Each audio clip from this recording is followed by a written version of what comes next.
आप exam tour देख रहे हैं। पटना हाई कोर्ट के द्वारा फिर बीपीएससी टीआरई को लेकर एक बहुत बड़ा आदेश दिया गया है। इसमें क्या है, एक एक बिंदु को विचार से समझेंगे, ध्यानपूर्वक देखेंगे क्या है, थोड़ा सा समझ लेंगे मामला क्या है। BPSC TRE CTET high court के आदेश, बिहार से बाहर की महिलाओं जो सीटेट में 90 नंबर से कम अंक पाई हैं उनको लेकर आदेश है। क्या आदेश है, इस बात को पहले समझेंगे। पहले इसके पूर्वज चलते हैं, कब जो आदेश आया था वो क्या आदेश था।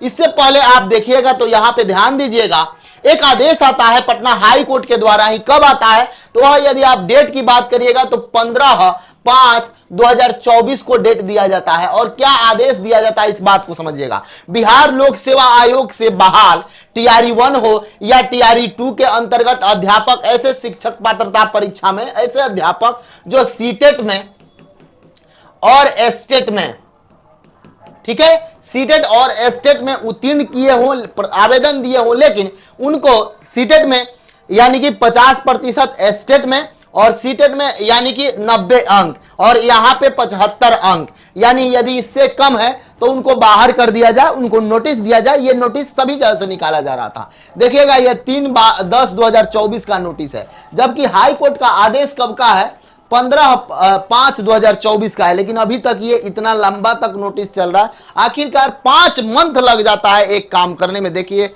जरा प्रशासन कितना सजग है, कितना फास्ट है। अब यहाँ पे देखिए जो विद्यार्थी इससे बाहर हुए या जो विद्यार्थी को नोटिस गया, उसमें से कुछ विद्यार्थी पहुंच गए पटना हाई कोर्ट और यहाँ जजमेंट भी है। जजमेंट 3 तारीख का है। थोड़ा सा आने में विलंब होता है तो मेरे पास थोड़ा सा लेट से पहुंचा, एक बात को आप समझिएगा।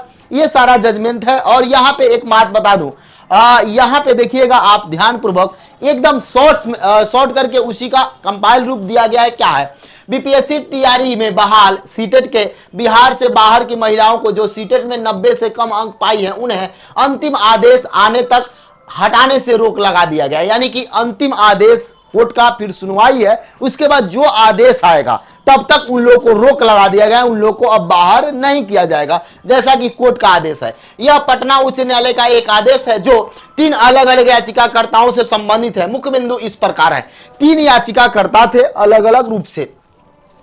राज्य सरकार एक और एक हफ्ते का समय दिया गया अतिरिक्त हलफनामा दायर करने के लिए। राज्य सरकार को समय दिया गया 1 हफ्ते का। यदि राज्य अतिरिक्त हलफनामा दाखिल करता है तो याचिकाकर्ता को उसका जवाब देने का अधिकार हो जाएगा। अगली सुनवाई 21 अक्टूबर 2024 को निर्धारित की गई है। यानी 21 अक्टूबर को फिर इस पर सुनवाई होगी। किस मामला को लेकर, जो पटना हाई कोर्ट के द्वारा बताया गया था कि वैसे विद्यार्थी जो शिक्षा विभाग के द्वारा लगातार नोटिस दिया जा रहा था कि जिनका भी सीटेट में 90 अंक से कम है और स्टेट में यदि अन्य स्टेट के हैं और उनका यदि छूट का, बिहार के छूट का जो लाभ उठाए हैं उनको लेकर था। ये तो सामान्य प्रशासन विभाग का ही नोटिस है कि वैसे व्यक्ति को छूट मिलेगा या ऐसे व्यक्ति को आरक्षण का लाभ मिलेगा जो बिहार के मूल निवासी होंगे, उनको, उसी को लेकर वह मामला था। फिर जो विद्यार्थी अन्य राज्य के थे जिनका कम अंक आ रहा था, वह लोग पटना हाई कोर्ट गए और वहां से यही आदेश आया। देखिए क्या है, इस बीच अदालत ने 2 अतिरिक्त आदेश दिए। जिन याचिकाकर्ताओं की सेवा समाप्ति के आदेश को चुनौती दी गई है उनकी स्थिति पर याचिकाकर्ताओं के अंतिम निर्णय के अधीन रहेंगे। यानी अंतिम निर्णय जब तक फाइनल नहीं आता तब तक उस अधीन रहेगा। आगे याचिकाकर्ताओं के अंतिम निर्णय के अधीन रहेगी।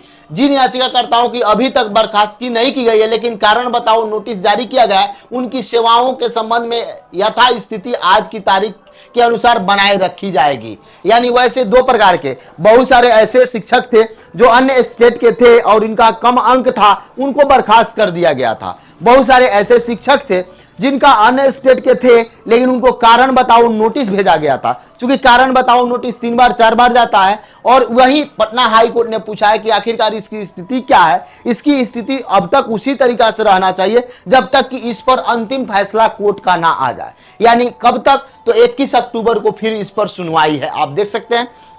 और एक बात मैं बता दूं, माननीय बीपीएससी से और पटना ये शिक्षा विभाग से कम जो भी आप नोटिस निकालते हैं उसमें एकदम क्लियर कट करिए कि जो बिहार के बच्चे हैं उनका क्या अर्हता होनी चाहिए, जो अन्य स्टेट के बच्चे हैं उनका क्या अर्हता होनी चाहिए। बहुत सारे बच्चे ऐसे हैं जो सीटेट का जो अर्हता होता है, खासकर अन्य स्टेट के बच्चे कम अंक भी लाते हैं तो वह क्वालिफाई कर जाते हैं, लेकिन जब वहीं यहाँ आते हैं तो यहां उनको छूट नहीं मिलता है। तो ये क्या चल रहा है, एक नोटिस फ्रेश जारी करना चाहिए। आप देखिए ये पटना हाई कोर्ट का आदेश है, अब तक रोक लगा दिया गया है। अब ये विद्यार्थी जो हैं जिस स्थिति में है उस स्थिति में बने रहेंगे, जो बर्खास्त हैं वो बर्खास्त रहेंगे, जो अभी तक अधिकाररत हैं उन पर कोई कानूनी कार्रवाई नहीं किया जाएगा जब तक कि पटना हाई कोर्ट का फिर कोई आदेश नहीं आता है। 21 तारीख को फाइनल सुनवाई है, उस पर क्या आएगा एक एक बिंदु को मैं आप लोगों से चर्चा करूंगा।